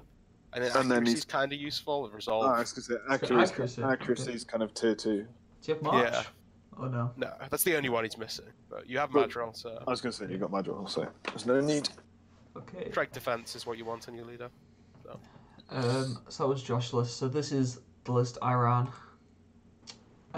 So it's a very, very low numbers. But it was Rohan, had Theoden, Theodred, Aemir, Gambling, and 12 Rides of Rohan. That was the entire list. Going into it, I wasn't planning this list, but then realised that you need an armoured horse for Aemir for the Legion, so couldn't run it. So instead, I lost the Legion bonus and gained Theodred instead. Which, yeah, Theodred is a monster. I haven't really looked over his rules. Let's flick there. So he's 5/5, strength 4, 3 attacks. He has to charge you for able. But if he charges, he not only gets the +1 strength from the army bonus, he also rerolls all to wound. That's great. On the charge, 4 attacks, 5/5, strength 5, reroll into wound. He more killy than Dane and Dwalin on the charge. It's the thing of what I'd do would I charge Aemir into 2 guys, Theodred into 2 guys, and then Gambling and Theoden into 1 guy. All 4, or I'd call the 3 heroic combats. Theodred is guaranteed to kill. Aemir is a bit meh, and then the other 2 are guaranteed to kill. And it's like, when Aemir is the one you're worried about not killing, it's like, this guy's good. So you're talking to World Champion, he doesn't really rate Aemir. He's just expensive, especially compared to the other Rohan heroes. Compared to Dernhelm. Yeah. The moment Dernhelm comes out, then Dernhelm's going in. But I like Aemir because it's all the other heroes are 2 wounds and 1 fate. Yeah. Whereas he gets the 3 wounds, 3 fate. So although he's not guaranteed to do as much killing, he's more likely to survive. It's a shame he's literally never going to be your leader because you're always taking Theoden.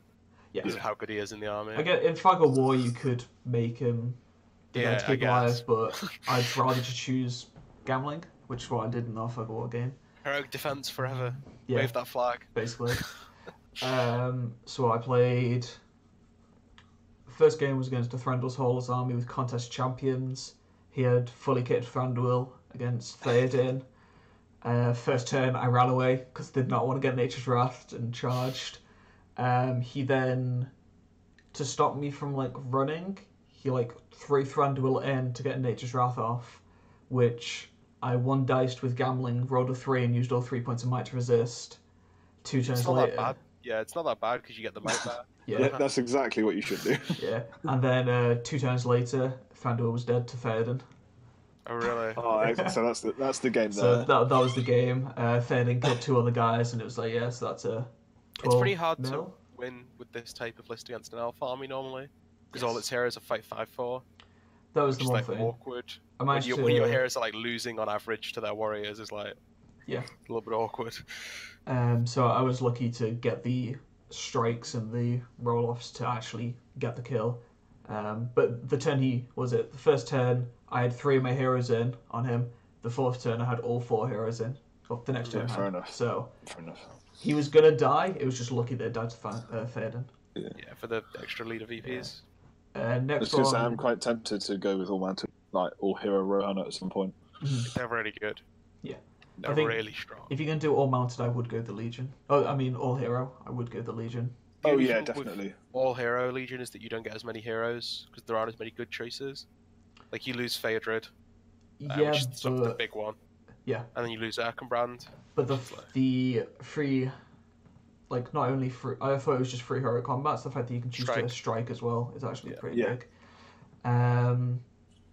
Second played against Harry Moore in Hull Ground, which is where I learned that Phaedrid has a big weakness. Because obviously I've only got 3 models with him. He moves onto the battlefield. Harry brings a warband on behind him. I have to charge. So Phaedrid's just dead. Because I'm not sacrificing the other 3 riders. So just left Phaedrid to die. The Witch can just slow him. I was like, okay, that's a slight issue, but yeah. That was quite close. It was... We have heroic challenge, Phaedrid. Yeah. Did you ever call it? No. Oh. No. As we said in the last episode, I'm pretty sure it's like the most useless. No, you're pretty much never going to call it, apart from rule of call. I think if you've got all hero, you're probably more likely to call it, because then you stop your opponent from doing stuff. Yeah, maybe, also in this list where might like almost doesn't matter. Yeah. But they're just going to say no. Yeah. Like most of the time, it allows you to get the charge on. Yeah, assuming that's like the only hero with might. Yeah, it's situational. It's situational, but it is possible. Yeah. I mean, maybe if it's like Aragorn, but normally Aragorn's just going to say yes and kill you. So take more might back. It's the fact that you can't challenge and strike in the same turn. So you call a challenge, they go, "Thank you very much, I'll strike," and just kill you, and then take extra might. Yeah, that's the awkward bit. Yeah. So that was against Harry. I lost that. I then played Seize the Prize against a Balrog. Got it first. I'm guessing the Balrog didn't get it then? No, so I picked it up first turn. He was then like... I think it was... He'd been playing War Games for ages, but was new to Lord of the Rings. It was like, so if I move the Balrog forwards and whip the guy with the prize and don't kill him, do I drag the prize with him? I'm like, yes. Whipped, killed the guy. I was like, oh, thank God. And then it was... He'd moved his goblins around the side to stop me running off. So I pinned the Balrog and just ran through the middle. And just got off because there's no way he can catch me when I get 3 hero marches and moves, really. I then played a game, it was Capture Control against the Gondor list with Boromir's Banner, which is one of the worst things for this list to play into, because my riders, I pretty much never charge the riders into combat. The riders are basically there for the numbers and the bows. It's just the heroes that I charge in to kill stuff. And I can't reliably charge into fight 5 models, which are... the defense doesn't matter, but the fight 5 is just huge, because I have to either might or lose it. Very useful into Guard of the Fountain Court. Yeah. But it was just, he had like a 5 range and stuff, so it was... I probably played it a bit too defensively, but I lost 2 models in the entire game, but lost the game. Because it was Capture Control and he had 3 of them. All I had to do was shield with Phaedrid, and I'd have won the game. But I chose to try and kill him, and I lost the fight. So, schoolboy error right there. Gethin. Disappointing. Yeah, that was a 2-2 end day one. Disappointing. But I think it was an interesting list, but I definitely played a bit too defensive, and I think the games which was it Stockport doubles had two very interesting games which weren't really games at all, which was against Jasmine and her brother and against Joe Groker and I can't remember his name. Do you remember Josh? One of the Sheffield guys. You should know this, Josh. I don't play against him regularly. Yeah, Joe and I play against Joe regularly. And it was we just didn't fight.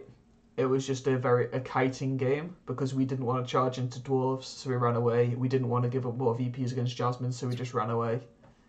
And that was my game 5. I was against Erebor and Dale in Lords of Battle, and I was like, if I charge into that line, I just lose because I'm riders, so they get double wounds against me because of the horses. So I just ran away shooting for the entire game, got one round of combat off, which was my heroes charging in and heroic combating out, just to get the points, and then we just called it early because he was like, yeah, this is pretty grim, and I definitely agree with him. So I'm not the life of playing against Gethin. I don't think I'm going to play this list anymore because this list is like horrible to play against. It's like that was just not fun. It was like it's kind of fun being able to kite. I like the kiting around aspect of it, but it wasn't I was like to play this list optimally. I just don't charge. Yeah. I don't like the Rohan Rivendell Knight lists because it's fine when there's like a turn limit for some reason. Say it's Seize the Prize or Recon. They're fine to play in those scenarios, but when you can just sort of sit and shoot your opponent until time limit, the games just aren't fun. Especially like Lords of Battle to the death, Domination to an extent. I just don't have to charge, and it's best for me not to charge and to try and get those bow kills and then charge in with the heroes to just get the easy kills. A lot of people play around, so they have to play around time because if they don't commit at the right time, they might not have enough time left on the clock. But it's like you're not playing the game at that point. You're waiting for your opponents to decide when they want to kill your models. Yeah. It's like, and it's you can't just it's not that fun. You can't just charge in whenever you want. You need your opponent to have priority and to move into range of you, and then you charge, because you can't risk getting the counter charge off. So it's a lot of the time against these lists, I just give them the ideal charge really early and just go, dude, you're probably going to win off this, but at least then now I have a shot. Yeah. Like, because now you're in combat with me, so you can potentially steal. I think if I'm going to run Rohan again, I'm definitely going to be putting in a bunch of Royal Guard so that I can actually charge into combat earlier. And 5. Yeah. And Defense 6. Defense 6 is huge. Yeah. The fact that I was Defense 5 was horrible with the riders, which meant I didn't charge even more. So even if it's not as optimal, I think just my mindset of, okay, I can survive this will make me charge earlier, which I think would be funner for both me and my opponent.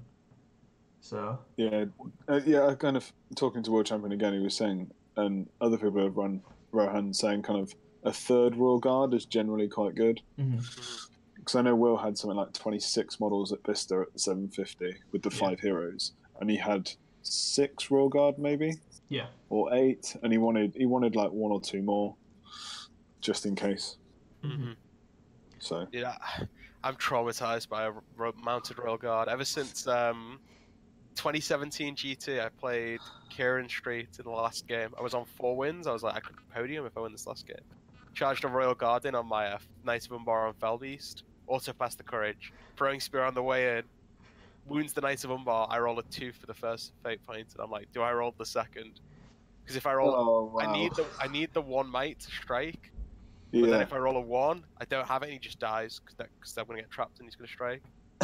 So I spent the 2 might. He trapped him. I struck up, didn't get the 6, lost the game. I was like, that's annoying. The traumatic Royal Guard throwing spear. Just PTSD. Eating it at my ring. Yeah, so it's definitely going to be a change I'm going to be putting in. So that was my 5th game. So that was the 3rd win.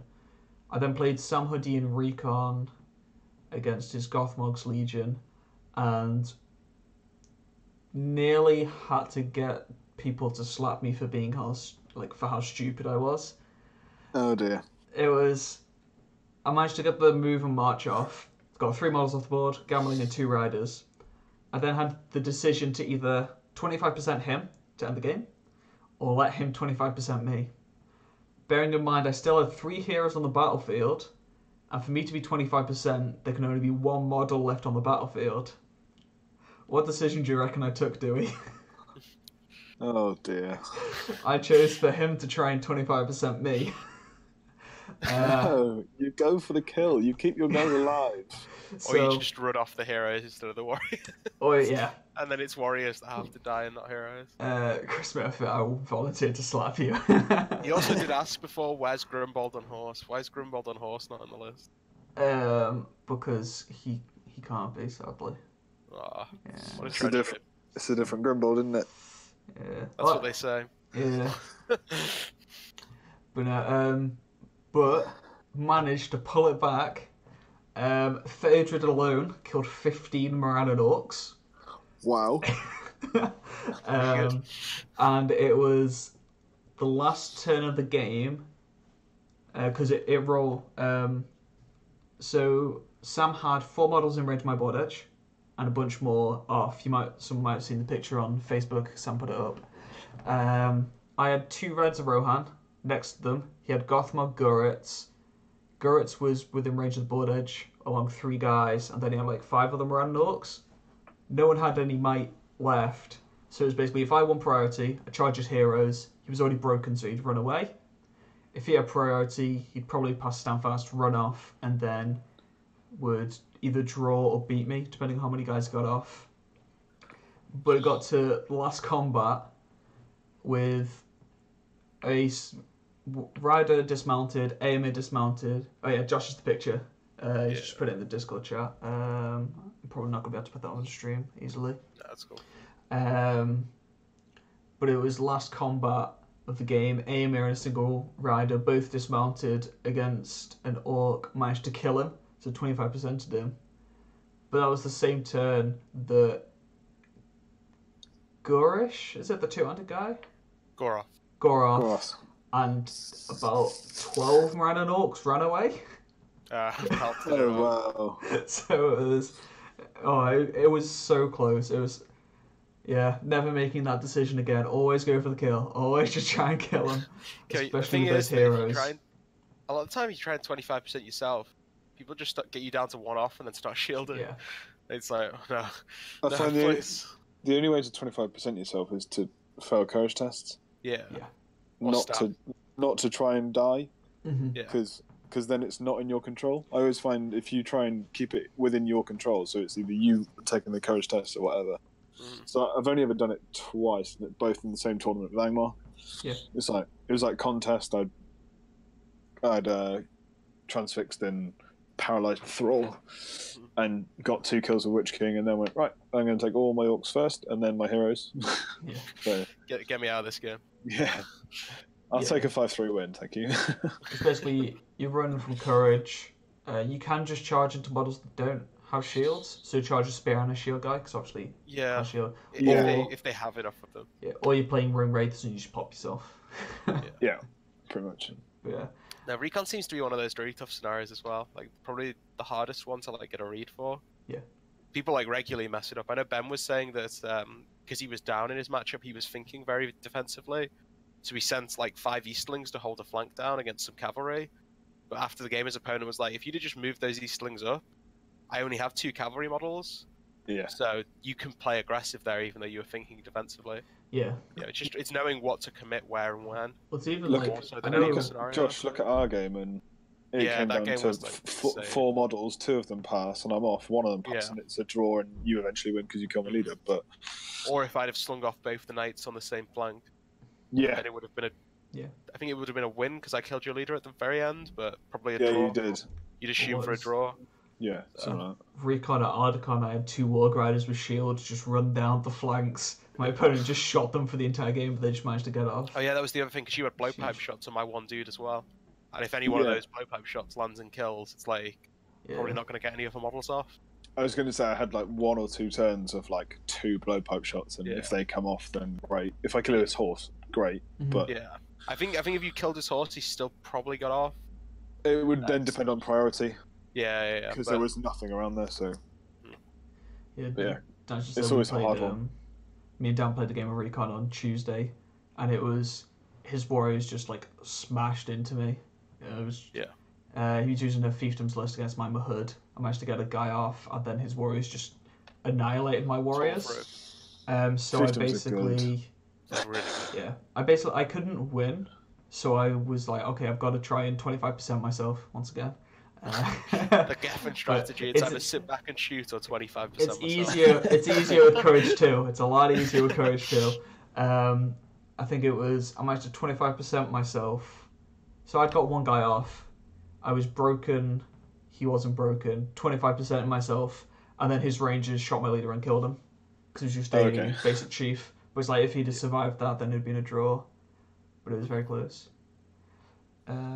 I think Recon's one of those scenarios that when it plays well, it plays incredibly well. Yeah. But then if you like get an unlucky, like my Recon game at this tournament, I was up like 30 models on my opponent. It's really hard to win at that point. Yeah. Whereas if you get like our game where it's like even models, or at least for massively. Then it becomes really fun and interesting. It's just tense at the end of the day. It plays a lot different to everything. Yeah, I like those scenarios. Like Heirlooms is another one for me where when it plays well, it plays really well. But it just has a lot of potential to just be just really bad. First time you pick it up, and it's like, oh, okay. Pick it up, put it behind 20 Iron Hills Dwarves. Well, best of luck. Or, the Balrog picks it up or Sauron, and you're like, well, that's sick. It's going to be great. So, and then it was, for Stockport, my final game was against Ben Davis from Chester. In Fog of War, and I was playing like kind of cautious, and I was like, you know what, it's the last game, I'm just going to charge in, and the heroes just tore through his Easterlings. It's crazy. And Amder's got so many things to do in that game. Yeah, Amder had too many targets. Yeah. But it was, because it was Fog of War, I'd spent like quite a few turns shooting him, and I was shooting just into his captain. So he was like, okay, obviously, this is who I'm trying to kill. And I managed to get it into a situation where my heroes are called Heroic Combat. Theodred had charged his captain. Gamelin was in range to charge his captain. And then Eomer and Theoden were also Heroic Combat but not in range. Amder called Heroic Combat, and it was... So Amder either charges into Gamelin to kill Gamelin, and then Theodred will kill his captain. Or Amder charges into Theodred, hopes none of my other heroics go off, because then I'd charge into Amder and pull him off. And it's just like, it was such a hard decision. I was like, Ben was like, after the game, can you tell me what's the good decision? I'm like, I don't know. There is no good decision in this situation. The good decision is to roll 6s. Yeah. That's what I always say whenever I'm walking past a game. I'm like, a better player would have rolled a 6 there. Yeah. But as well, so Amder killed his target, charged into Gamelin, and then Theoden killed his target and just charged into Amder, so just pulled him off, Gamelin. And then Theodred killed the captain, and next turn Gamelin ran away and hid behind a building. So classic Gamelin fashion. Yeah, but no, it was just those heroes are literally the warriors. As I said, you don't do anything with them. You don't charge them in because they'll just die, and then you'll end up breaking and stuff. But those heroes with infinite might on Gamelin's banner is insane. That Rohan list's crazy. The problem, it's like really easy to like pull apart. Yeah. Like let's say you have a wizard or like Legolas, you only need to take 1 or 2 of them off their horse, and then it just doesn't work anymore. It has some awful matchups. But I think lists like that, like especially with like all hero, mostly hero. You take Gamelin off his horse, and that hero, that list is suddenly struggling. Last a couple, like you get 1 or 2. Well, it's not as bad if you take off horse because you just do the hit and run combats. So you charge in heroic combat and run back out because then you go back into Gamelin's range. Yeah, it depends on the range you have. Like I've built Gondor lists with Saruman or Gandalf.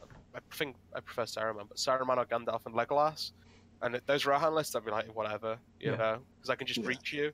But if you don't have the reach to get to them, it's like so grim. Yeah. Right. Or you could just sometimes I've seen you take Candice Chariots or Mummix and gamble it on a march. Go, I'll march and I'll call a heroic move and hope I win the roll off. And then you lose 2 heroes probably to a Mummic charge or something. Yep. Yeah, so that was a tough list. Those are my games. I managed to place 8th overall, so I was pretty happy with that. Very surprised how little people are actually playing Rohan.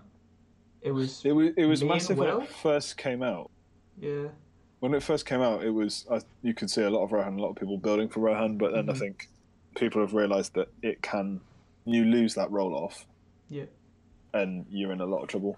There's like one thing I've noticed is the first tournament I've attended this year, but also just looking at lists and stuff. There's a lot of things that people have been talking about being super strong, but no one's running them. Like there's a couple of people, like everyone's just like math hammering it, I guess. But people are just playing whatever they want. Yeah.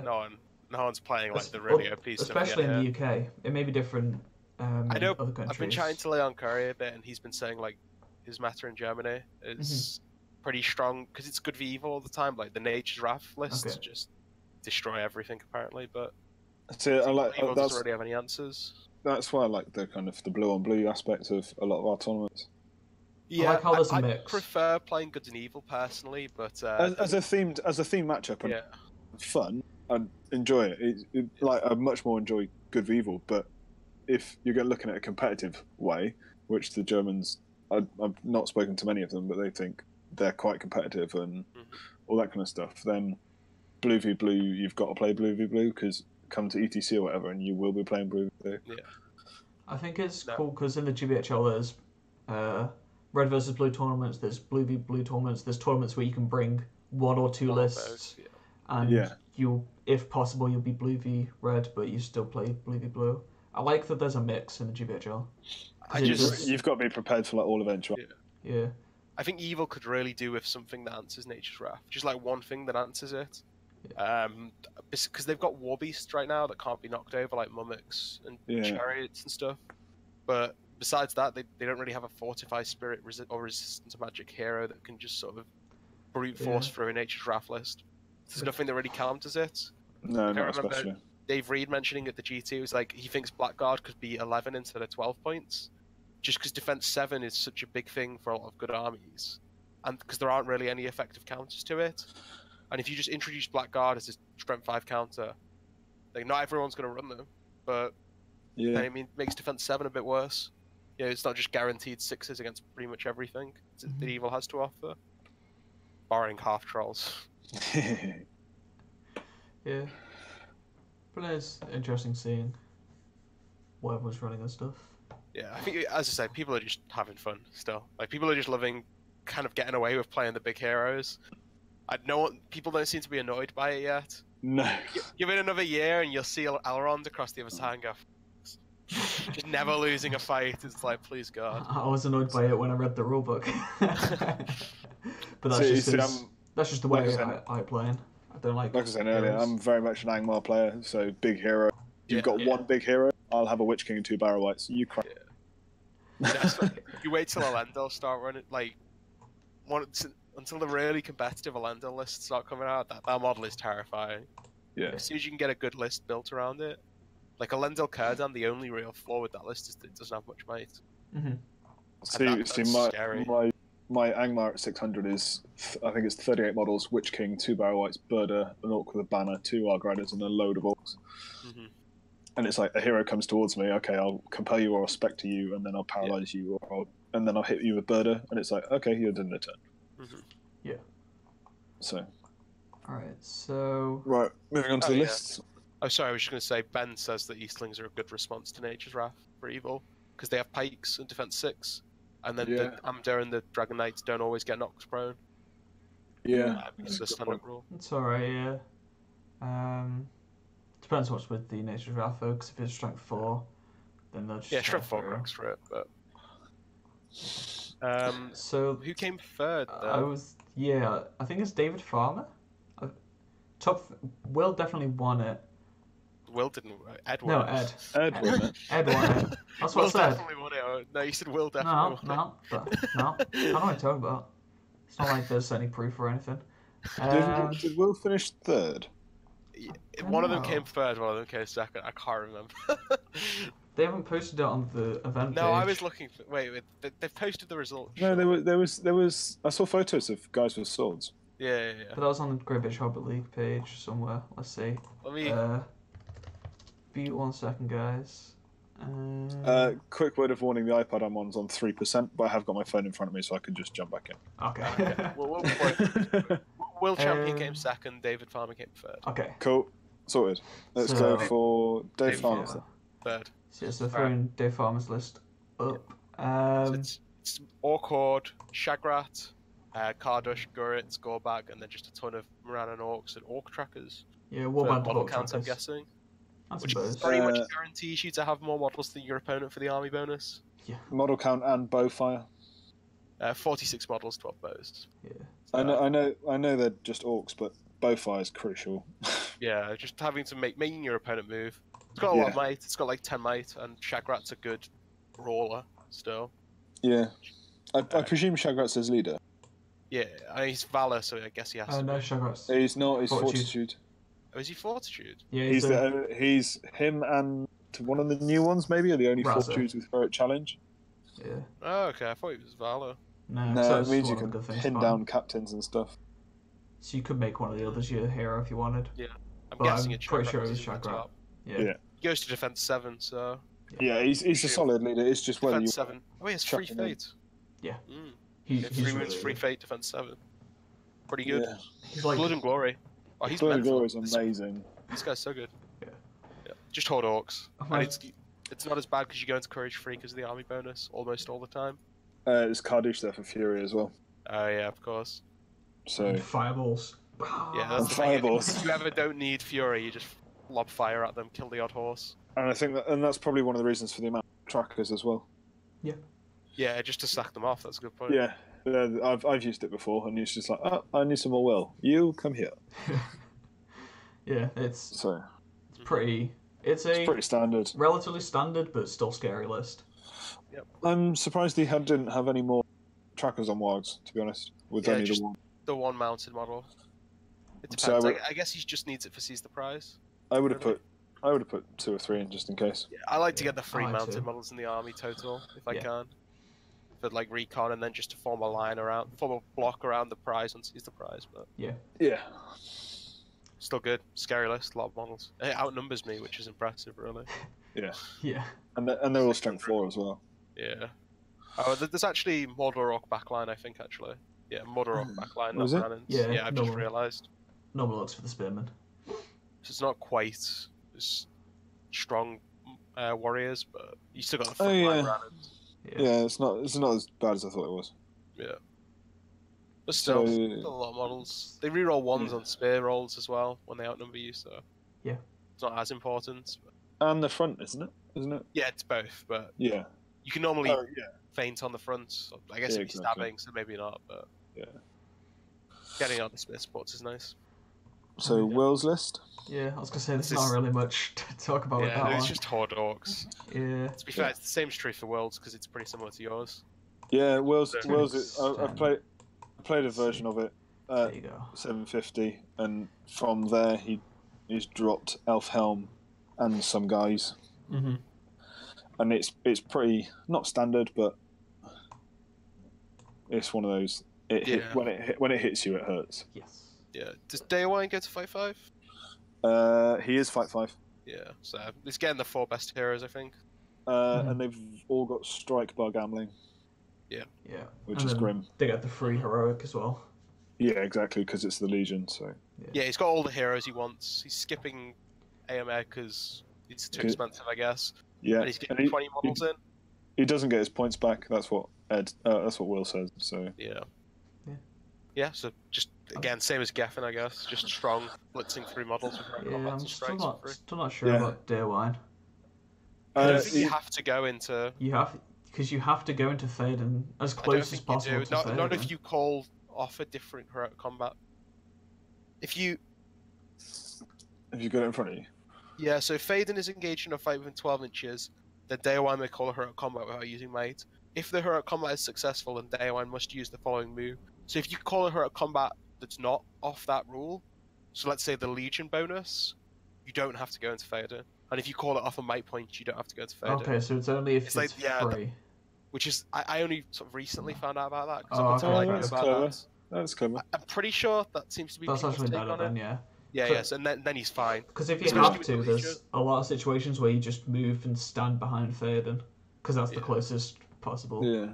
Yeah, with the Legion one where you're calling a free hero combat that he won't have to do it, he's a lot better. Oh yeah, he's better than I thought he was then. But we'll see. I don't know if that's actually how it plays, but I think that's how I'd be happy to play it, my opponent to play it. Yeah. I was going to say that makes sense to me. Yeah. We'll just wait for FAQ. So. Yeah. Just abuse it until then. And yeah, was I talking to? Oh, sorry. I was talking to standard Rivendell Knights. Have we talked about it a few times? Yeah. It's podiumed a couple. Yeah, what about 10 Knights, one with the banner, and then Radagast. I'm surprised not more people are playing it, to be honest. It's really good. I think it's just because people either don't have the models, don't want to play it. I don't know whether it's boring to play or not. I've not played it myself. I've played against Rivendell Knights, and it's pretty boring to play against. Yeah, so it's probably very boring to play. It depends on what you like. I know Ed likes to play a very controlled game, so he micromanages everything. Yeah, so the Knight's build suits him, but I don't like playing this type of list because it just doesn't give your opponent anything to do.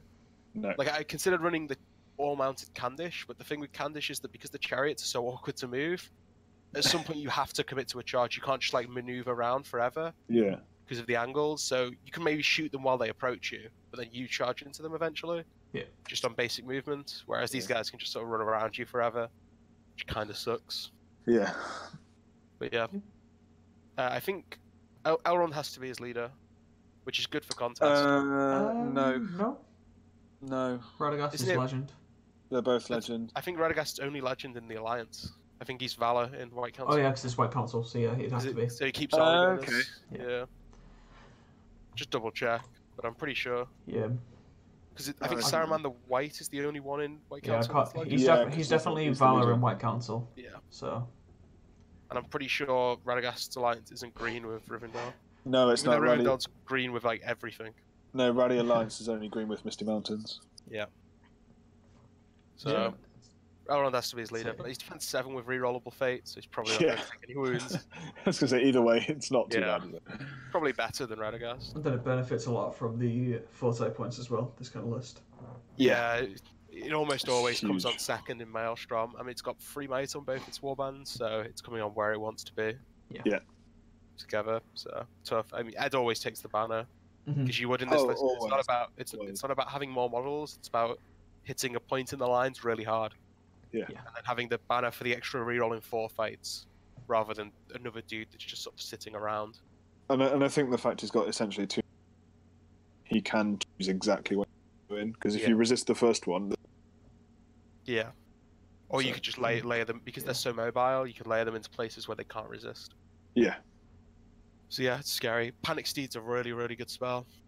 Yeah, it's amazing. Like, especially since Sorcerer's Blast has been nerfed, it's sort of been getting run out as a really strong version of Sorcerer's Blast. Yeah. Also having terror on your cavalry is always nice. Yeah, a lot of dismay. Yeah. Yeah, I think this list just has everything that you kind of want in a list. Yeah, it still crumbles to like in a couple scenarios an unlucky heroic move. Yeah. Oh Contest, if you lose the first heroic move, you'd probably just lose the game. Oh, yeah. Most of the time you'll lose the game against good lists. But I mean, you do still have Radagast to salvage it, because he's going to be further back. He won't get caught in the heroic, and then he can run forward and Wrath.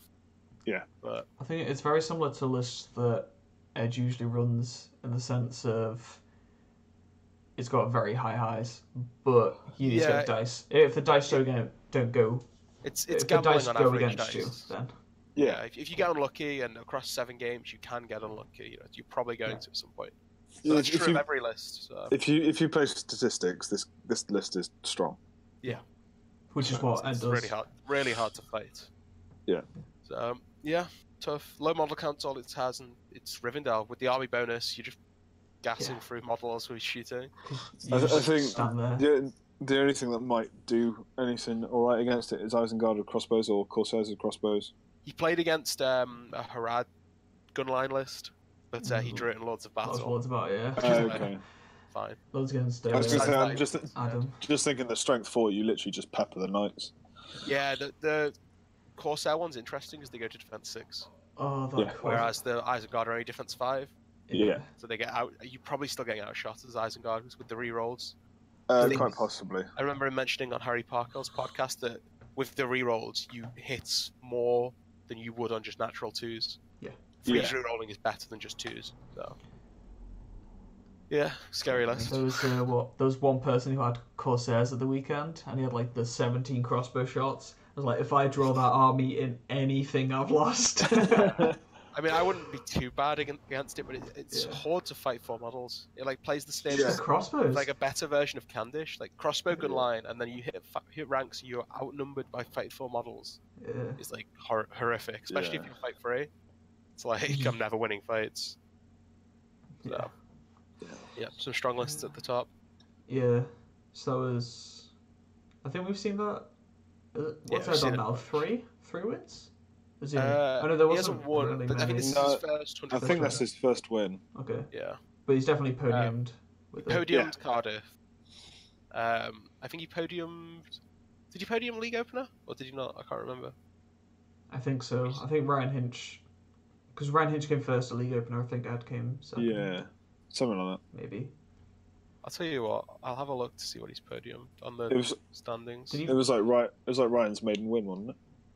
Yeah, I think so. But people were commenting on the fact that we've had new winners for every event, except this one now. Yeah. But and the GT. We had Jay at GT. Oh yeah, of course. Well, we haven't came had second at league opener and third at Cardiff. This season. We've not had duplicate winners, but we haven't had loads. We haven't had loads of events yet. This is where it's about to go crazy now. I think there's now 7? Like an event, at least one event every 2 weeks. Yep. All through summer. There's so many events. I know Calman's trying to get me to come to Battle of the Number Tiers, but that's at an awkward time in the year for me right now, so we'll see. Well, we've just added, because the doubles got announced end of July. There's then another one in the Forge, beginning of July. So that's... Yeah, there's a Bristol one end of June. Yeah, there's a lot of stuff happening. Yeah. So yeah. That was Stockport. It was a really good tournament. I had a lot of fun. It was the boards at Element Games are really, really cool. It's a 4x4 with space. The only thing was they were mats that hung out because they were 6x4. They hung over. Okay. The bits underneath where you put your books. Sometimes you couldn't get there to put your books. Yeah. But that was it. And then one of the 2 of the boards were like crazy. Some of the boards because they were like trying to be themey. Some of them were just like 8 forests. You just really don't want to play against elves. I think I was talking to Quinn, and I think he mentioned it in the chat before he played on the board, which was just like pretty much just pure forests. And as a 9-pins player, that's one of the worst things. Yeah, it was like more forest than open ground. Yeah. I think I was going to say I've not had a chance to go out to Element. Quinn in the chat, fucking bored. I think my only issue really with the event was the rounds, like the announcement of rounds. You had to go on Facebook and check the spreadsheet, which isn't too bad. It would have been nice to have them up on screens because they got screens all around the hall. So if they've got screens all around, that's fine. I know Dave Redding, he does like a screenshot of and puts it on Facebook so you can check. Yeah, but you're in a big like leisure centre, so there's not screens everywhere. Yeah. Mm-hmm. So it's a hell of a lot easier that way. I guess it actually worked really well. There are a lot of tables, but so you'd have to like edit the image to get everything on. But... Oh no! Okay. One other thing, this is more funny because it just happened. I think they didn't put board 16 out, or it was in the wrong place. Oh yeah, they mixed up one of the rows and back to front. I was on that board game 1, and me and Dave Coles couldn't find it. We just were like, "Where is this board?" And then I think they mixed it around a little bit, but it went like 16, 12, 13, 15. Was how that row ended up, but it was like this is just every time. Oh jeez! But it was only that row, so I think. Yeah, it was blowing people's minds. I think I was there game 4, and we just like worked it out. We were like, all right, we're just correcting this. Don't care if it was changed. Yeah, don't care if this was right. Let's swap the numbers around so it's in order. Yeah, good events. Stockport's a really good event. So.